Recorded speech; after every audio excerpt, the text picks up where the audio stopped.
Hello, everyone. Welcome to another episode of Dark Rhino's Security Confidential. I'm your host, Manoj Tandon, and today we are honored to have as our guest Charles Herring from Witfoo.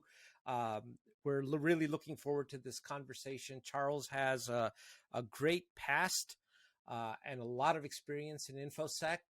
Charles's dedication to maturing the craft of Infosec is built on a diverse career path across the industry. He started his career in Infosec in the US Navy back in 2002, as serving as the network security officer at the US Naval Postgraduate School.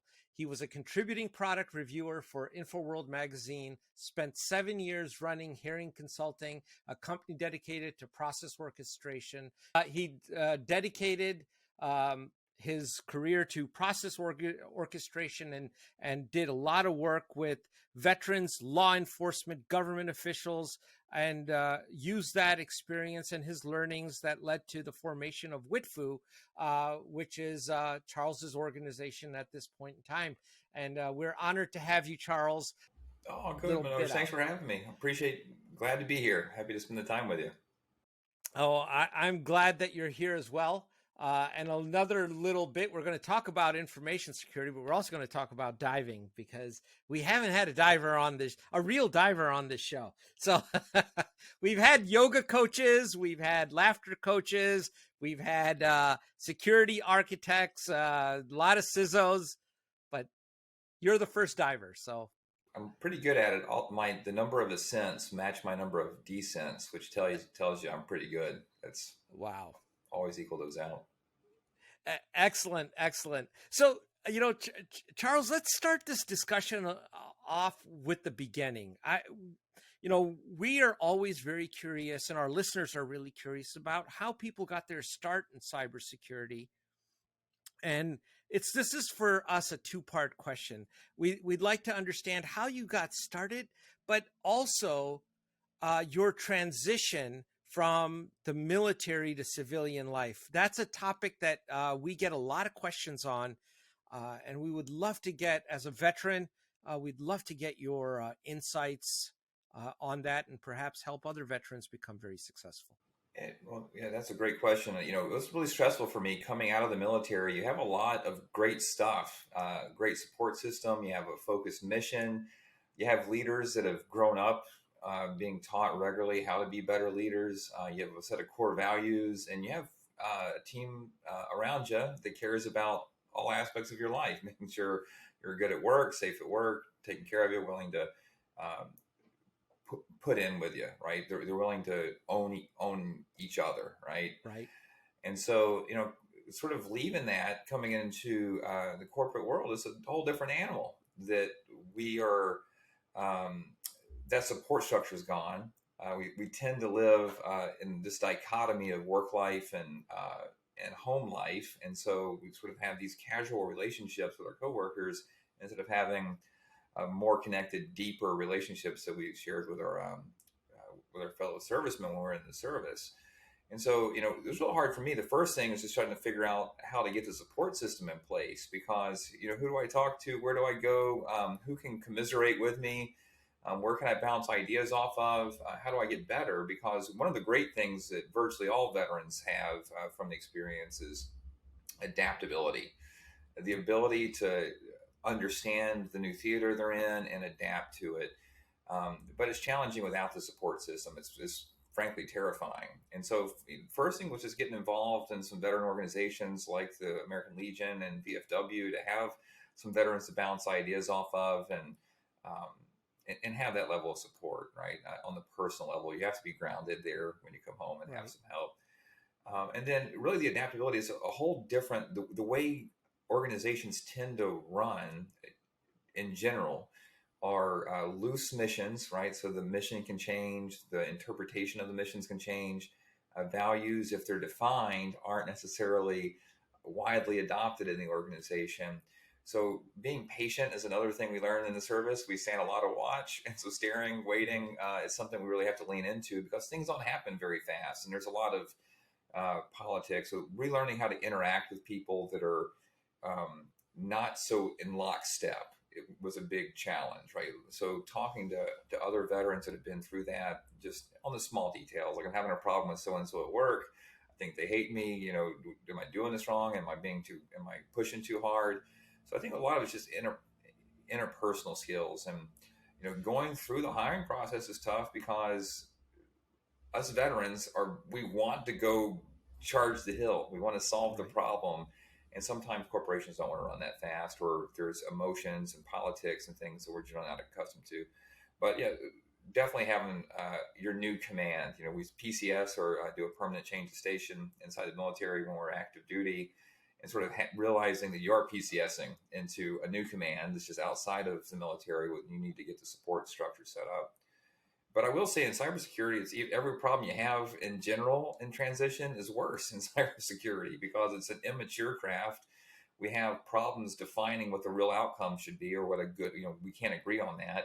We have problems communicating amongst ourselves inside of the different parts of cybersecurity. We have a huge problem communicating with the rest of the business in the terms. So it can be it's a very frustrating craft to be in general. And so learning how to be useful and patient and helping navigate what's currently an immature craft and helping it mature is daunting. But fortunately, most of my team they're veterans, and they're fantastic. They're adaptable. They're able to change. And when I talk to employers that don't get it, that are having struggles in understanding the value in a veteran, just give them some room. Let him or her run with it. Give them the ability to make some transformation. They'll deliver it. And organizations that want to change do that. And I think it's also important for veterans to connect and network with each other about which companies are mission focused, that do have a culture that's around values, and because you don't want to jump off into some dog eat dog kind of scenario. Right out the gate. So the main things for me is make sure you get a support group up. We have the same problems. We do often when we leave the military. We often go back to our hometowns where there's not necessarily a base. There's not the infrastructure, and so finding like-minded servicemen, veterans, is a huge help just to bounce ideas off of, and we do help each other. But yeah, support system is probably the most important piece because there is going to be change. It's different than any other change of command that we've had before that. So what, Charles, is a little surprising to me is always that there's nothing in military operations that's static, especially those who have served on the front line in the field. The situation is continually evolving. It's changing. You have to adapt and make decisions on a split-second notice. I would think coming into the civilian world, it would be a heck of a lot easier. I mean, those decisions that are being made in field operations are very difficult decisions. On the civilian side of things, I would think it would be easy as pie. Well, so most of the things we're doing in military are very empirical, concrete objectives, things you can see, things you can interact with. They're going to be dangerous or volatile, and the consequences are challenging. So they're empirical in the field generally. And the second thing is we have well-defined rules and operations that we know how we're going to do work. When I enlisted in the Navy, my craft was I was an aviation electronics technician. I fixed the weapons and electronic systems on Hornets, on F-18s. And I thought that I was going to go in and it was my big brain against this billion-dollar aircraft and troubleshooting it. But after I get through training, I find out, I push a button in the wheel well, a maintenance code comes out. I look that maintenance code up in a publication, and I work a flow chart, work it through, and then when I'm done, the plane's fixed, and then QA happens, and we test the aircraft and turn it back around. And so, even though very expensive, very complicated, a lot of times doing that on a flight deck and in the Persian Gulf or somewhere else, those things are empirically more dangerous and stressful.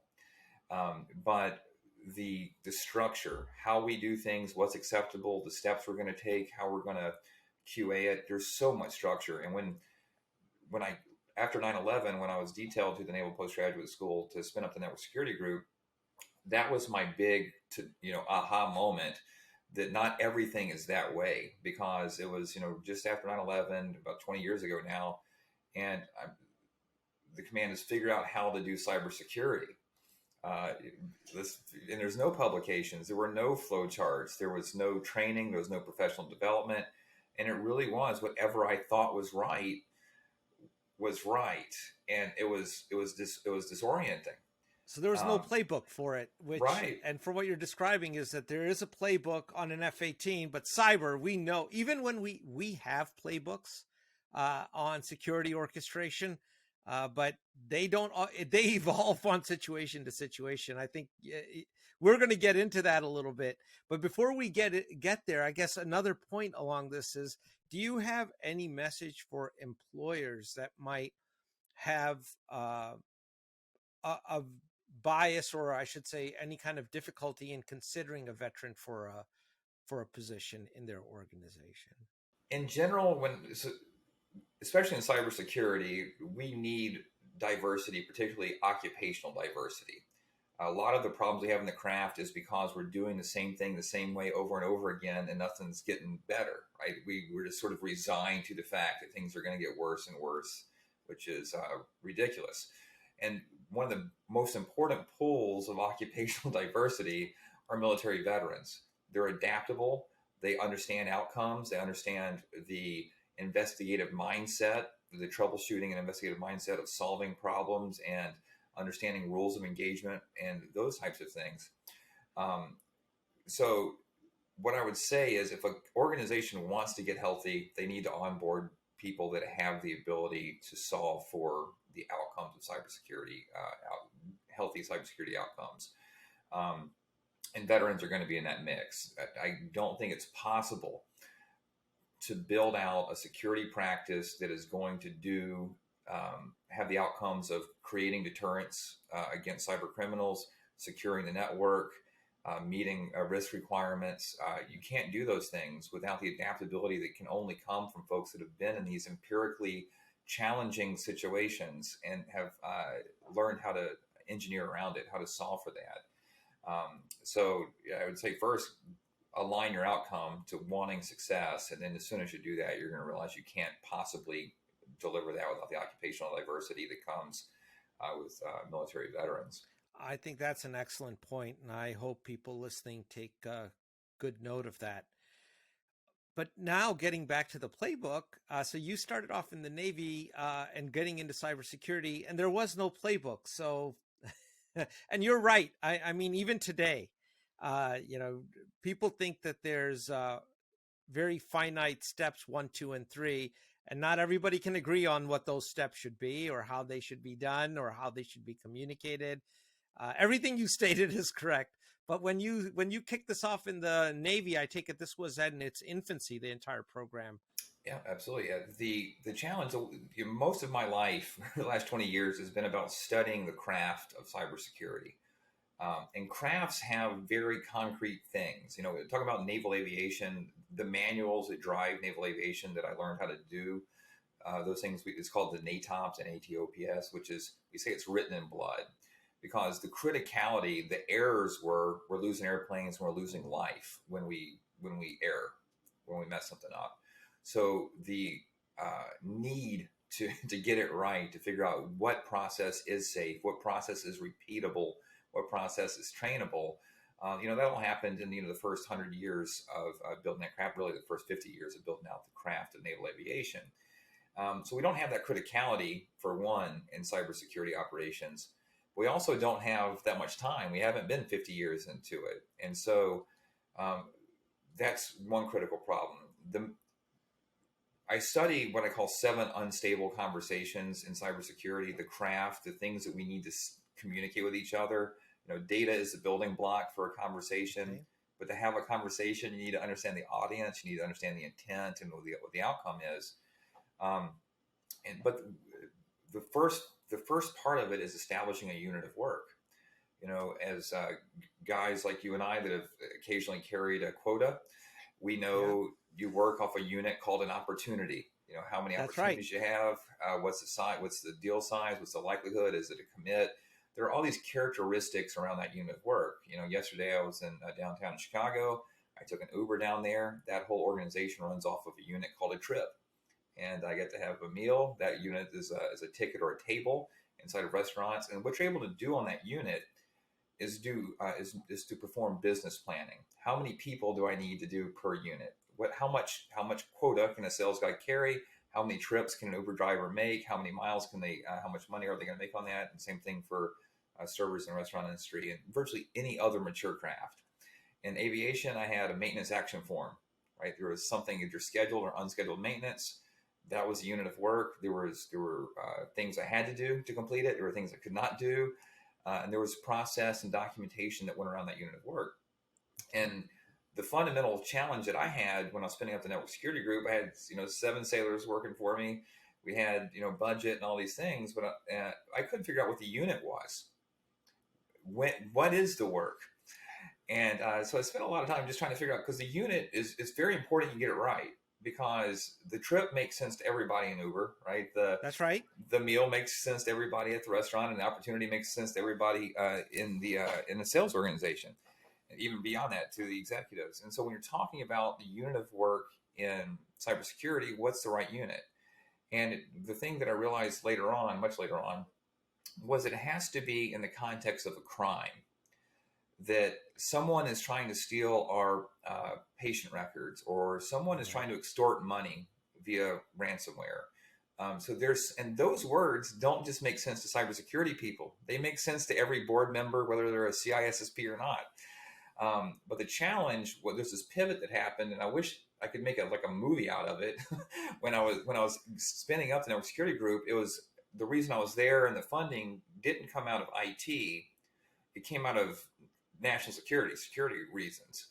And so the cybersecurity group was a security group that focused on cyber.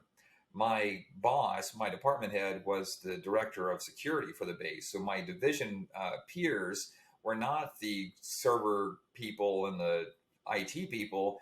It was the chief of police. It was the intel officer.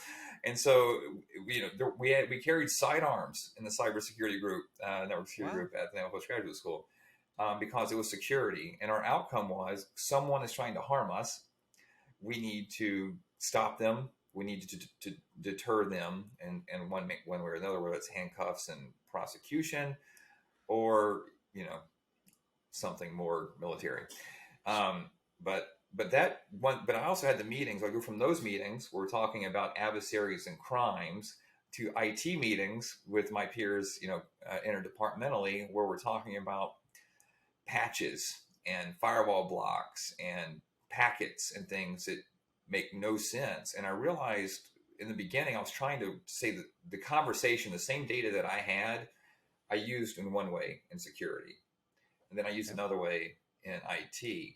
But when I'm talking to the admiral, it was always the security language he understood. It didn't make sense for me to run it through an IT filter and then try to reinterpret it back into business, which is something innately understandable and comprehensible about security when we talk about it as crime, instead of talking about it as risk management alone. So when you're presenting to the admiral, I'm sorry, the unit that you're talking about is the number of crimes prevented or intrusions prevented. Was that a measure was that the unit?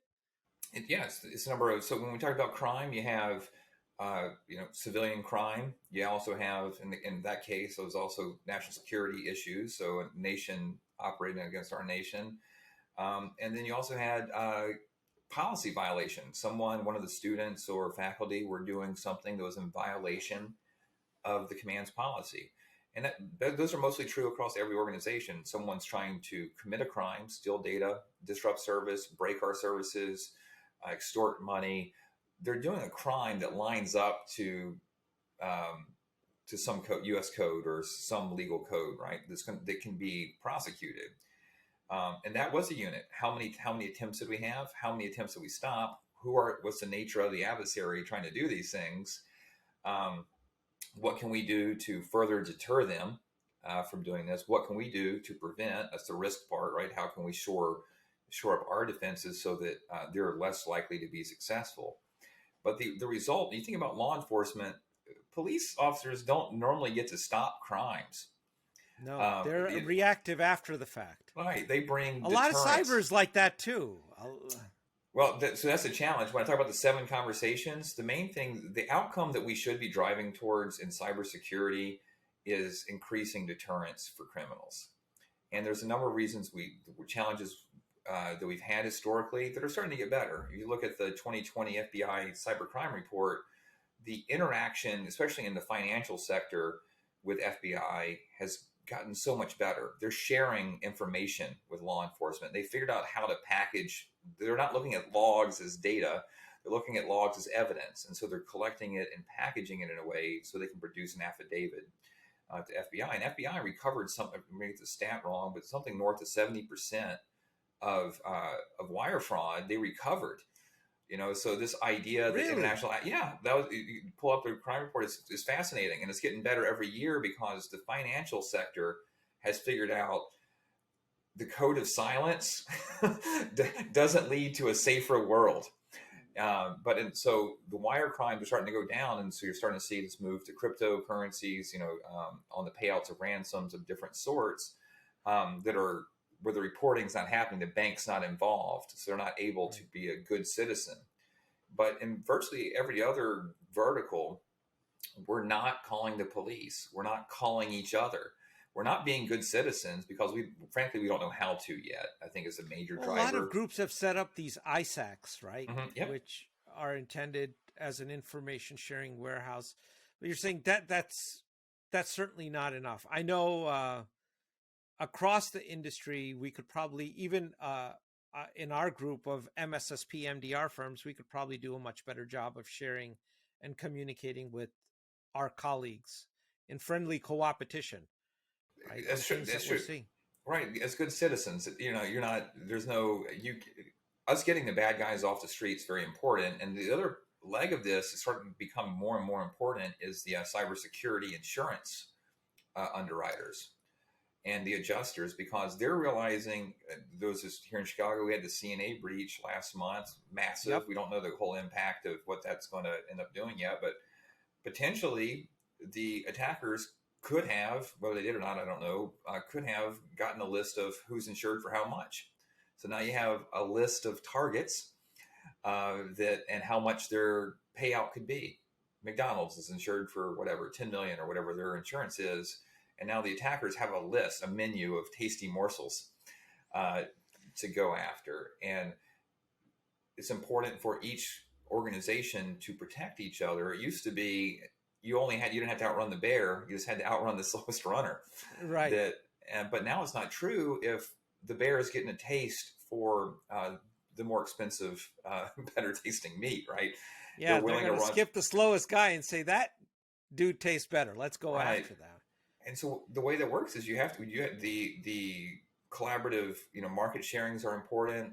Vendors like me, we have to find ways of sharing information without bankrupting ourselves, right? There's proprietary information that we want to protect, but one of the things our community does is, if we have 20 customers or deployments that are using something like Palo Alto, and Palo Alto is picking up a given set of detections, and that gets anonymously submitted up to our cloud service, then the guys that are maybe using Cisco ASAs that aren't currently detecting those IOCs, they are logging that the connections are happening and they match against that threat feed. Now the ASAs are able to benefit from the intelligence from Palo Alto because the mutual customers are sharing that intelligence that we're detecting these IOCs from these detection methods.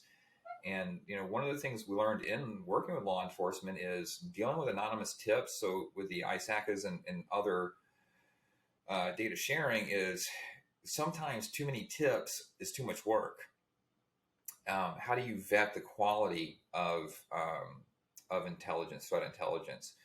And so one of the ways that you do that in physical law enforcement, if you have a tip line, is through corroboration. That if you have multiple sources reporting the same thing, and especially if there are multiple types of sources, if it's coming in from a video camera and it's a human actor and there's a credit card charge, all those things provide corroboration of a fact. and it makes each one of them stronger.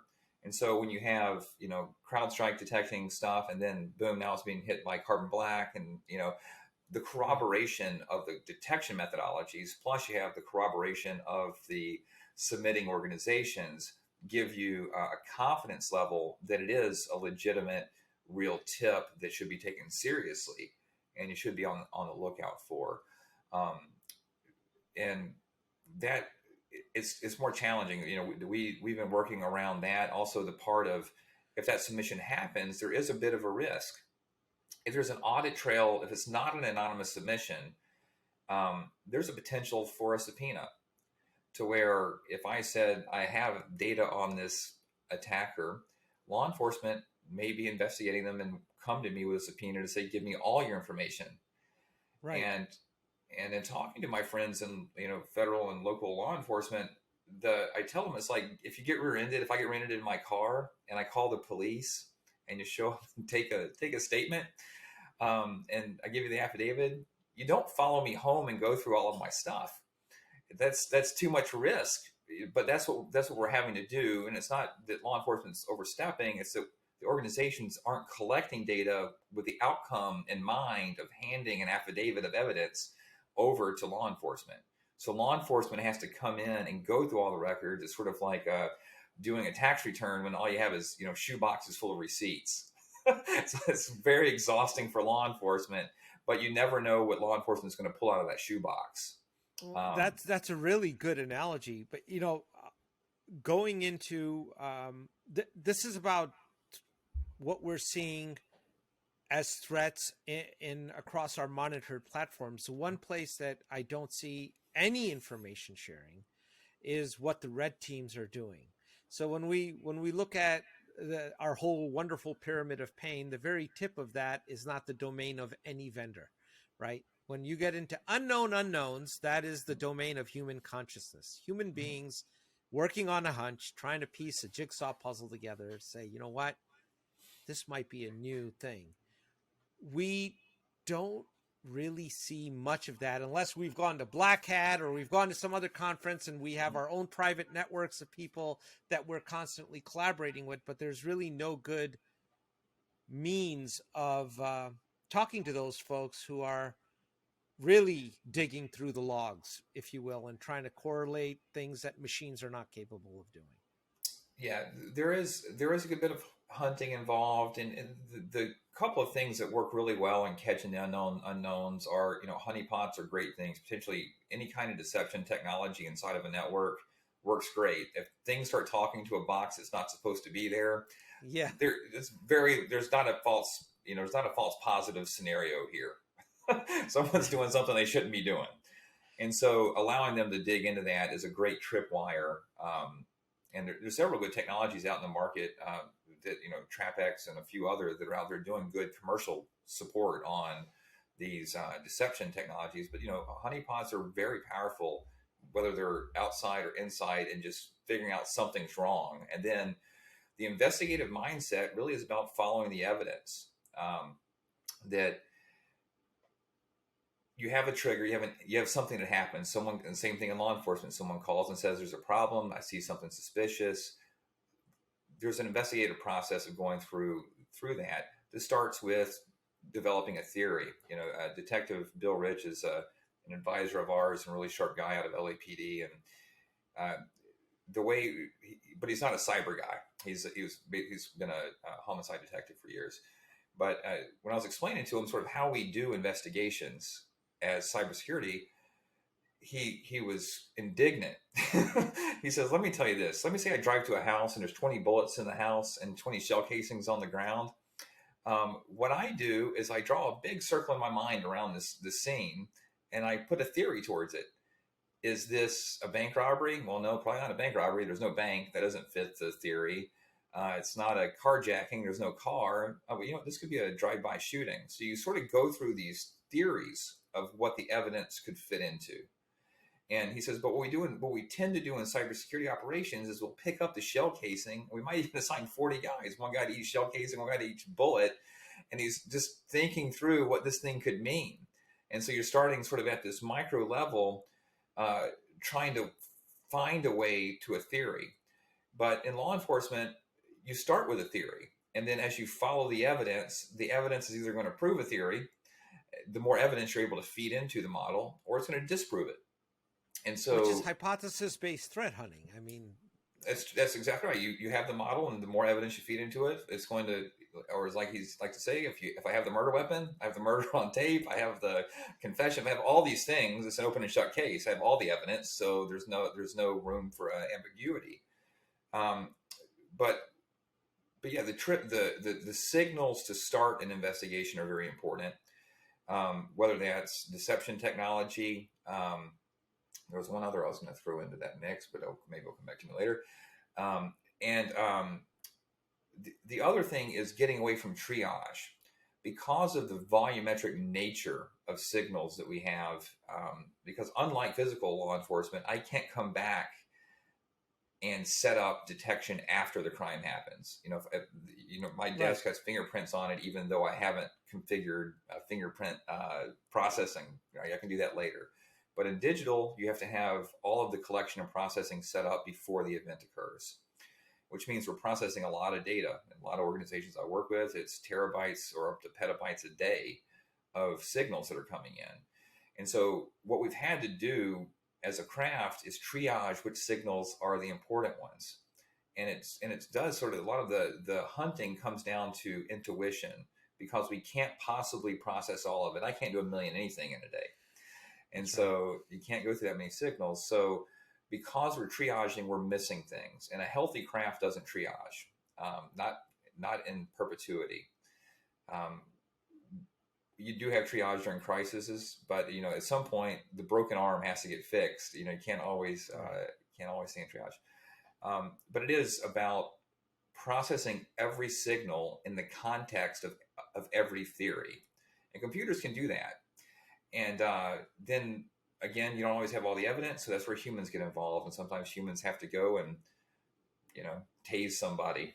Maybe I probably can't get away with that, but interrogate someone, right? Ask the questions, do the digital forensics on the machines. But it is the process of detecting the net new the ODA stuff, right?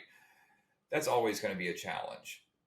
And really, whitelisting is what I was going to go through. Process whitelisting, traffic whitelisting, zero trust are things that create a very small space for a zero-day type of exploit to get through.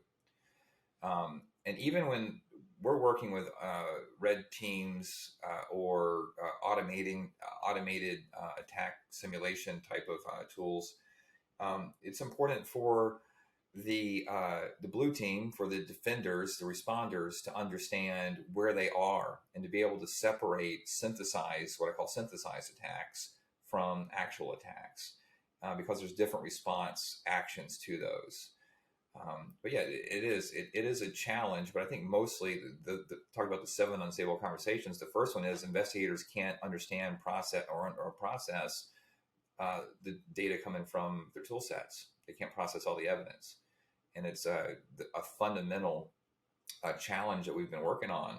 When I first started doing security operations, the unit was the row. It was the alert that would come in, the firewall block, and so you just have these things flowing so fast past you can't even read them, much less comprehend them. And then as an industry, we started to pivot to computer or asset-based aggregation, right? To where we take, here are all the alarms that are on this machine. Here's the most alarming machine, right? And so you would focus on the machine. And then we moved off as an industry into a new layer of aggregation in the UBA stuff, where we'd say, let's establish some graph relationships between these things. What credential is attached to these hosts that are attached to these alarms, and start building that out. And, I like some of the work that Chronicle does at Google on IOC aggregation, to where the relationships between known IOCs, because on the IOC, you can put intent. Who do we think, or who do we know in some cases is the creator of this thing. And then you can build a relationship, because now you have a crime, because this evidence is associated with this human, and these relationships between these entities exist. And then a lot of the research I did is around in the earliest, the first area of research we did was around modus operandi aggregation, that instead of tracking the signal, you update every relationship between everything, every computer to computer connection, every computer to user session, every file presence, all of those graph edges and nodes. As evidence comes in, it's telling you more and more about every one of those relationships.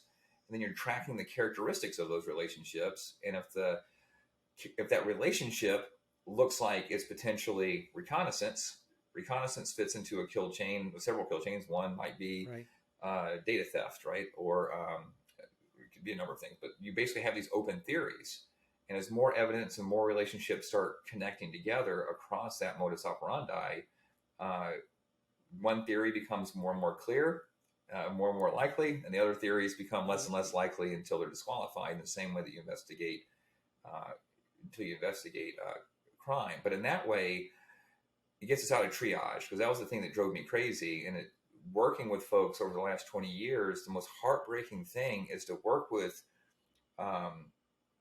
teams that are doing their best, to look somebody in the face that busted their rear end from sun up to sun down and didn't get 1% of their work done, and then the next day it's going to start over again. That's a heartbreaking job to be in. And so it's I tell them, if you can only get 1% of your work done, just quit and go to the bar and drink all day. You might have a better outcome. Yeah, at least you'll enjoy it more. Yeah. So you mentioned there's 7 conversations. We've talked about one. Can you summarize what the other? Yeah. So the second conversation. Yeah. So the first conversation, the solution to the first conversation is building a unit of work that delivers clarity for the investigator, so the investigator can comprehend their work. Second one is the managers of investigators need to be able to manage the investigators. Do I have enough people? Do the people have the right tools? How many people should I have? How do I professionally develop my investigators? And if you can't look at the work of each individual contributor into what they're contributing, what's the quality of their work, you can't audit it. You can't help them grow. You can't correct them so that they see their blind spots. You don't know what training to send them to. It's very difficult for the managers to manage their people. The third problem is one we're all too familiar with, is the security practice cannot properly communicate with the broader business. That they think we're a bunch of nerds doing, stuff here. Yeah. And a lot of missed dialogue. Part of the reason is a lot of times CISOs don't end up at the big boy table. That's a whole conversation on that. It's true. And sometimes there's not even a CISO, right? And that's another part of the problem. But it does put a lot of weight on the CISO to be an immaculate storyteller. And one of the major areas of research we did was just like trying to get the cybersecurity practice into GAAP or general accounting principles, like QuickBooks. How many things are happening? How much is it costing us? If we bring a tool in, how much money does it save us? Is this tool configured correctly? Are we maximizing the value? If we throw X amount of money at it, what's the ROI? And to be able to do those things enable security practices to have sustainable conversations. Working with one of the universities here, one of our first times going through this cycle, the CISO went to the trustees and said, "Hey, I want to do a proof of concept on this email protection platform. I want to take 10% of the users, the alumni, faculty, staff, students, put them in this use case. We're going to see how much more we can see. So how does it impact our visibility and handling risk? But also, how much labor would it remove by stopping things from ever happening, or what we call a disrupted incident or the disrupted crime, right? Someone tried to phish us, but the tool stopped it." And so the findings were remarkable. It was something in the realm of like $500,000 in labor would be needed if those policies weren't put in place. And so fortunately the tool was less than that, $500,000 a month. By $500,000 a month, they would have to staff people just to deal with the problems that university was facing. And so being able to go to the board and say, you give me X, I'll give you back 10X, and we're going to reduce risk as a promise ahead of a procurement exercise. And then the procurement exercise happens, and to be able to go back and say, okay, yep, I anticipated a 10X return, we're getting 12X back. That's allows for what I call sustainable conversation, where it's not trying to scare the board one more time, or trying to get them to believe in you one more time, or where it just feels like Right. this unhealing wound, to where it is, boss, can I save you some money and make things safer? To make that promise and improve it, those are things that makes for a good executive, and the CISOs like that better. So that's the third one. Fourth one, we already talked about a little bit, that organizations, I'm sorry, it's not the fourth one. Fourth one is security vendors lie. I'm a security vendor. I lie. We go to conferences to learn how to lie. That's also all lies. But We actually had a paper, lies, more lies and damn lies, that's that we put out there. well, and it's not that we mean to necessarily, but we get so deep into our own stuff. It's not an intentional lie, but we think our thing can do things that it can't necessarily do given the context, right? I'm going to circle back to that because that's a whole nother topic. So that's number 4. That's number 4, right. And it's just basically, if a vendor or a provider promises you they're going to deliver something, you need to be able to, like, if you come in and hire someone to do professional services to tune your firewalls, did it actually do anything? How do you know? The only thing we currently have is the word of the person that did the work.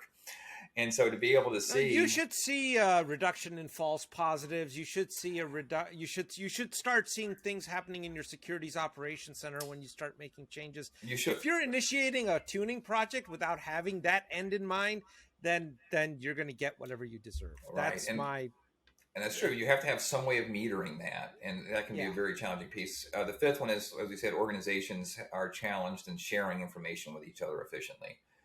Reducing the risk to tell someone, hey, I'm being attacked by these IOCs. You should look out for these IOCs. It creates risk for them to admit that, and it creates work. And so reducing that. The sixth one is, we talked about this one also, law enforcement and organizations don't share information. And the seventh one is based on that law enforcement lacks the evidence to adequately prosecute criminals because it's all inside of our networks. It's not available to law enforcement. And so those are the 7 that we study. Been studying over the last 6 years, and doing 4,200 experiments at this point to learn what we've learned. And they're challenging things, and they're things that are easy to say. And they're all, and for us, fortunately, we have to solve for any one of them. So anything that we build can't break the other one of the other 6 conversations, which has been helpful for us. But yeah, those are the 7. So, are any of these companies, are they doing them well, or are they generally lacking across the 7? As a craft, yeah, we have, it's a systemic problem, and it's okay. It's more art than it is craft right now. That it should be. There should be a flow chart instead of chicken bones and and great storytelling. I'll tell you what, Charles. I mean, I can't believe how quickly time has flown here. We've out of 10 questions, we've only gotten to 3. So one thing I do want to do. I know your time is limited. I want to understand a little bit about Witfoo and how Witfoo came into existence, and what exactly are you guys all about? Yeah, so the product we peddle is a big data SIM essentially. So it's send all your data in, we process all the data, we create units of work. There's SOAR, playbooks, all those things for orchestrating the work, and then we use those units of work to create reporting. So things on is there gap overlap between my tools and how we're detecting and responding to things? Should I tune a tool? Am I maximizing the value? Do I have false positives? Do I have a tool that's set to detect only, detect and block? And we also do automated compliance checking. So against the 850 and this 853, how many controls are we detecting from your telemetry that are in place? So a lot of our research is around natural language processing and comprehending every message. So a message comes in, our team that we've never seen before, we don't know what it is. That opens up a ticket. Our research team goes out, reaches out to the vendors, understands the etymology of that message, and we build what we call a semantic frame.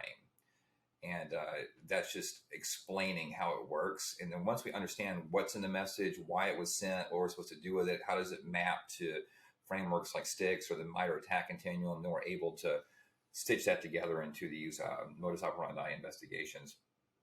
We also work a lot with MSSPs. So we have um, a federated mode, multi-tenant mode, several multi-tenant modes in that space. And we work with sharing that information if we need to, working right now on a report to police button. So you can send that affidavit of attack in a way that makes sense to law enforcement. So that's our big driver this year is bridging through that. But yeah, it's a way of us making sense of all the data, trying to stabilize those 7 conversations, providing the tools for that anyway, to give folks opportunity. I like to say we don't write great journalism. The heroes out in the field are doing all the real work. We're just giving them the equipment, giving them the gear to do the good stuff. How did the name come about?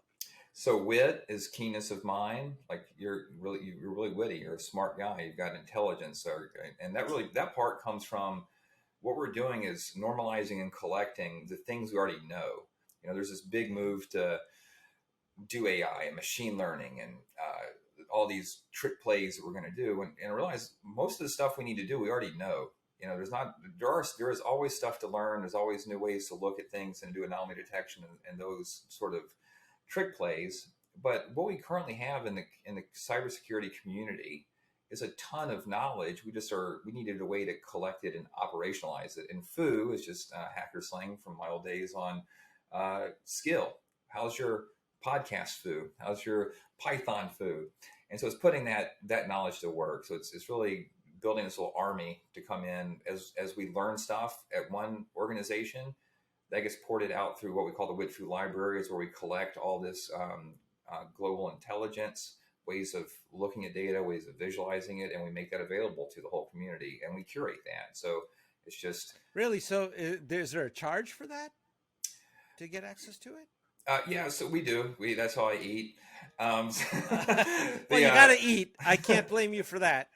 But yeah, it's all. If you go to witfoo.com, we are pretty transparent. The price. We only have one SKU, and it's basically based on knowledge workers or employees in an organization.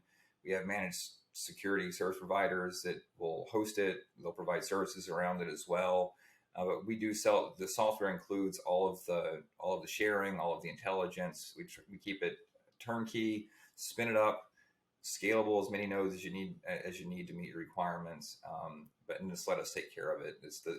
I had a dear friend of mine, TK Chianini, he's at Cisco. He's Cisco's CTO over security. He said the first time he went to RSA was like going to a transportation conference where all the attendees wanted to buy cars, but all the vendors were selling car parts. And so really wanted to build something that had the windshield wipers and everything. We didn't have to bring your own carburetor and try to put it all together. So it's one of our driving principles there. Keep the pricing simple, keep the deployment where you can deploy it, spin it up. We're doing pretty well in that regard. Are there any organizations, events, things that you'd like to plug that our listeners should be aware of, where you'll be appearing, books coming out, or papers you'll be presenting, things? So there's a couple of things. I'm launching a project called LogFibber, LOGFIBBER, so logfibber.com or .org. It's an open source under Apache 2 project. We're releasing the code. The repo will go public at Black Hat here in the summer. But it's essentially a kit for doing training or red team stuff where you write up all these lies that you want your tools like Witfoo Precinct or Splunk or whatever you're using to believe, and then you configure these fake devices. Like I have a Palo Alto at this address, and I have I'm using CrowdStrike Falcon, and you write up all these devices that you want to emulate. And so based on the natural language processing we've done with semantic frames, we have this library of what I call reframes that take these generalized messages and turn them into proprietary messages. So how would an ASA say this thing happened? And so we're launching an education initiative later this month where this toolkit's a part of it, to where educators can go and say, okay, here's what Edward Snowden did in the booze, Allen, that whole NSA breach, PRISM breach. This is what it would look like in our tools. This is what the messages would look like if they were using the tool set, a Cisco stack. Or this is what it looked like if it was best of breed. Or this is what it looked like with CrowdStrike versus. So you can generate the metrics to train against. and also really powerful thing for messing up blue teams. A powerful team for red teams, just to go in there and completely gum up responsibilities by generating a ton of lies. So that's coming out. The website is up, and you can sign up for access to that. I am speaking at in real life for the first time. Wow. No Zoom, huh? No Zoom. I'm so excited. So I'll be at B-Sides, Northern Virginia. That's on the first weekend of June. So and that talks on breaking network behavioral anomaly detection, breaking UBA, breaking SIM. It's actually called Breaking In Bad, which I of course ripped off from a great TV show. But that talk, I'm going through sort of the same thing. How do you poison data? How do you trick blue teams into making bad decisions in response? And also, how as a blue teamer, how do you prevent against those kind of data poisoning pieces? So that'll be my next talk there. We'll put the links to the show in the show notes to both the B-Sides and to your new project. We will absolutely put those in. That's fantastic. And I guess in parting, of all the places that you've dove, for any budding divers out there, is there a place you would tell a beginning diver to go? Oh, so my most relaxing place to go is Cozumel, Mexico. It's also a straight shot south of me here in Chicago. But they have these wonderful, easy drift dives. They have beautiful, so you can go down to 30, 60 feet, and you have currents just gently taking you along beautiful parts of the reef and seeing all kinds of great sea life in warm water. So you're not freezing. But yeah, absolutely, Cozumel is my favorite place to go just to relax. It's not necessarily the most exciting diving, but the water's clear, the people are amazing. And it's a very easy dive. I like to dive with Scuba Do is the name of the dive shop. I'm going to plug them because I love them so much. But they're a fantastic dive crew down there and taking care of us. That's great. Hey, and you can have a drink with an umbrella in it as soon as you're out of the water. Absolutely, that's the triangle I do: room, dive pier, bar. It's the whole. That's basically how I vacation for as long as I can get away with it. Well, Charles, thank you so much for joining us. This has been an enlightening conversation. I appreciate you being on the show, and we look forward to having you back sometime. Thanks very much. It was a great pleasure for me. I really appreciate the time.